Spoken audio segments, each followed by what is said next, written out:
What is going on, everybody? I am back today to talk about a movie that is getting a ton of buzz right now because it's been nominated for multiple Academy Awards. And I'm on my quest to watch all of the Best Picture films from the past year. And this is a movie I've been wanting to see for a while, but it obviously has an incredibly daunting runtime.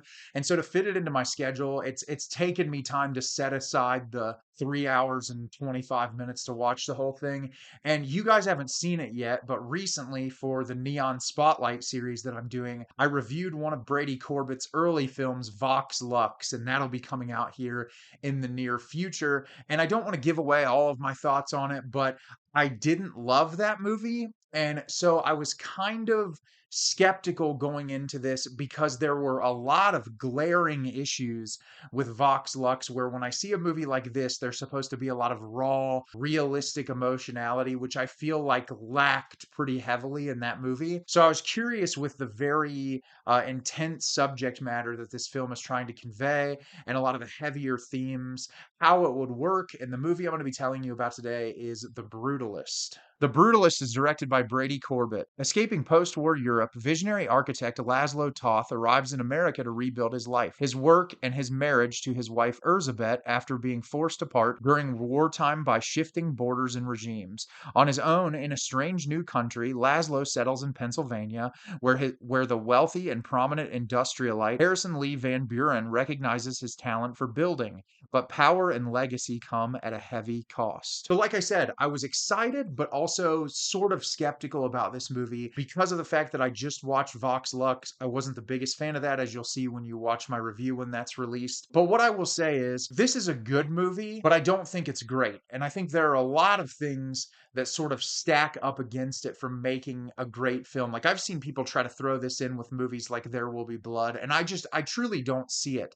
And don't get me wrong, there are a ton of things to praise about this movie, but I also think a lot of what I see in Brady Corbet through Vox Lux that prevented that movie from being anything really special, unfortunately comes into play in this movie, especially towards the middle to third act of the film. And I'm going to talk about spoiler free for a while. There's elements of the movie that I can't talk about without spoiling it, but I'll give spoiler warnings at that point.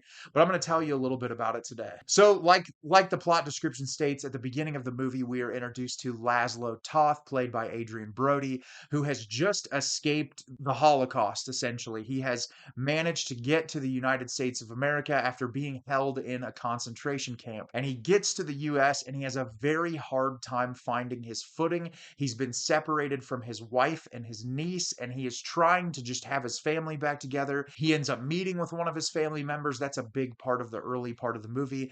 And he goes throughout his struggles. Well, at one of his lowest points, he meets Harrison Lee Van Buren, played by Guy Pearce, who is immediately awestruck by his talent. And he wants him to create this community center out by where he lives. And the entirety of the film is watching Laszlo take on this project, his yearning to reunite with his family, and just his experience of trying to acquire the American dream. So, like I said, this is a good movie, and I want to get that across at the beginning. This is a very well put together, well shot, well acted movie that I think has a genuine number of flaws that really prevent me from loving it. And I actually sat with this movie quite a bit before, doing this review because like there was a lot to sit on and a lot to digest and a lot of my thoughts about this movie. It took me a while to sort of completely formulate my opinion, but I'm going to start off with the positives. This might be one of the most gorgeously shot films I've ever seen. I think that every single frame of this movie was so meticulously shot and picked out that it's mesmerizing. For 3 hours and 25 minutes, it's damn near impossible not to be enthralled just because of how truly remarkable the visuals in this film are. There are so many scenes that just stick out in my brain immediately that I loved that Corbett and his cinematographer paid so much attention to. And because the film is so visually captivating, it makes it really easy to stay invested, especially like a film that's so laden with themes represented through architecture. The way that light is captured in this movie, the way they frame certain buildings and rooms of these buildings, it wouldn't work the same way if the cinematography was not immaculate. And that is one thing that I adored about this movie. I thought that it was immaculately shot and really beautifully done. Secondly, the performances. Adrien Brody deserves all the credit that he's getting for this film. Really fantastic performance. He has to go through a lot of emotional highs and lows, and he's a very believable character. I thought that he did a really remarkable job in this movie, and he has some truly like harrowing moments that I'm sure as an actor. I mean, he's already done films like I think of The Pianist. He's done a lot of movies already in his career that he's had to examine some very heavy subject matter, and he always does it with a ton of respect to whatever the real situation was going on. And that's what I loved so much about his performance.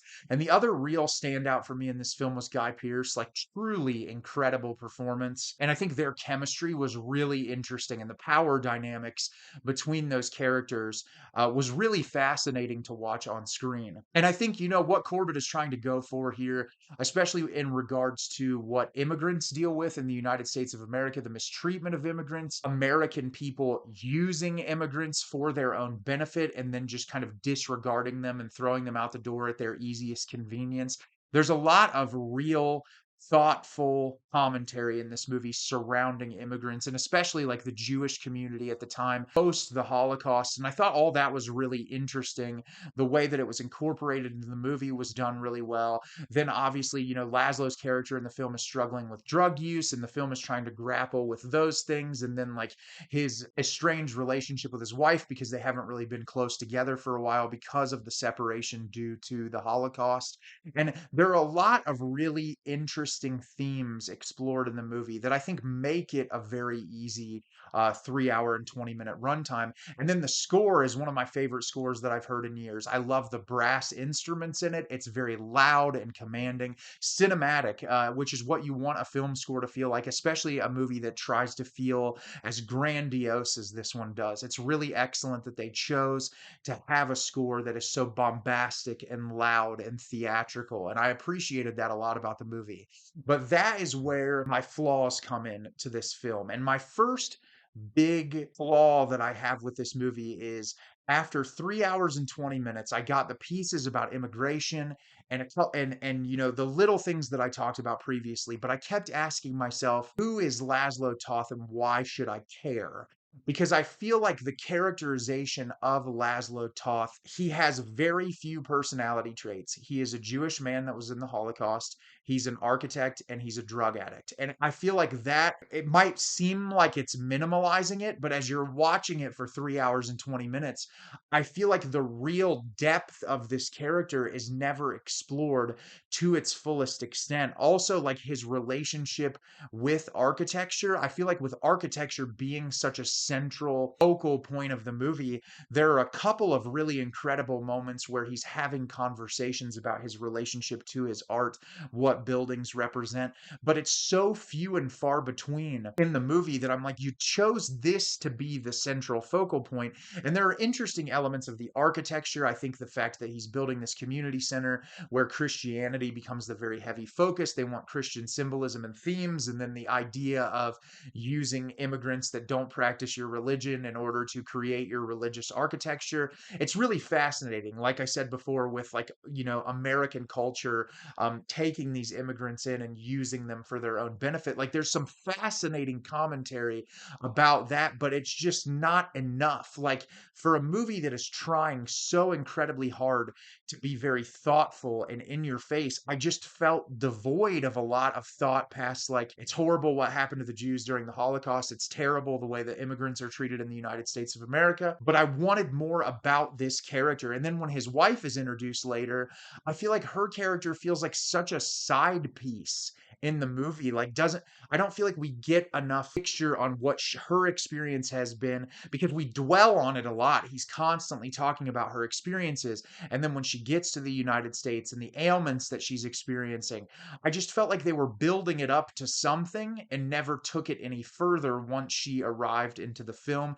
And then Zophia's character, who I thought was incredibly fascinating, and they imply some things throughout the halfway point to the third act that happened to her, but her storyline's rushed across. And you could say, oh, Nate, well, it's Laszlo's story, but for 3 hours and 20 minutes, I just feel like we don't cut to those things enough, which then leads me to my next issue, which is the issue that I had with Vox Lux. In that movie, it's a story about a woman who has experienced a tragedy in her youth and she utilizes her tragedy in her art. Everything in that movie felt like a hollow caricature. They didn't feel like real people. The emotions were very inauthentic. I felt like it felt more like a Hallmark movie in a lot of moments.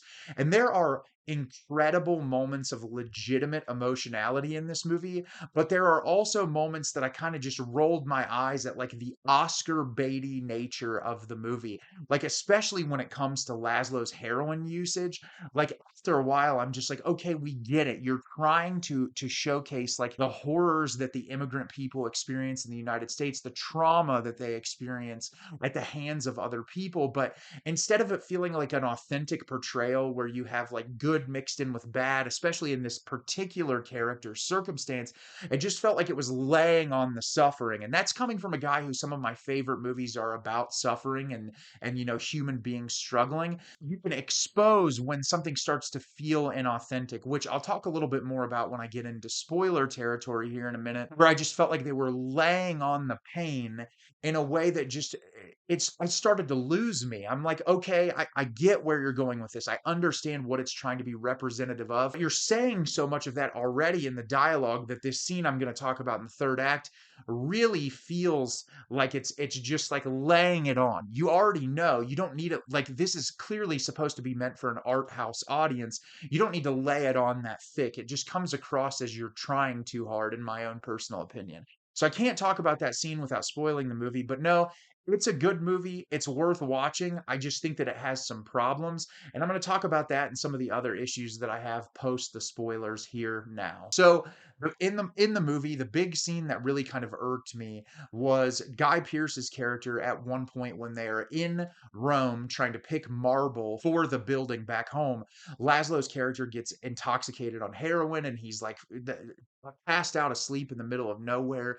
And Guy Pearce's character rapes Laszlo. And it's like a very horrific, very awful scene. And it's so much like what I said. It's supposed to be very representative of America lures in immigrants with this idea of the American dream. They'll use you. They'll like, put you in this place where you're like, oh, they're trying to help me. They're trying to get me there. And immediately at their convenience, they will strip you of your humanity and tell you that you're nothing. And obviously that's what Corbett thought he was doing with that scene. But what got me about it was you've shown it in a million different ways throughout the movie. You've experienced so many other things and showcased all this man's horror and trials and tribulations post the Holocaust that he's had to experience. You don't need that. And then when I watched it, I'm just like, this really feels like the type of Oscar bait that you've seen for years and years and years, where it's like, let's put in another really extreme scene, lay on the themes that have already been very transparent throughout the entire runtime of the movie.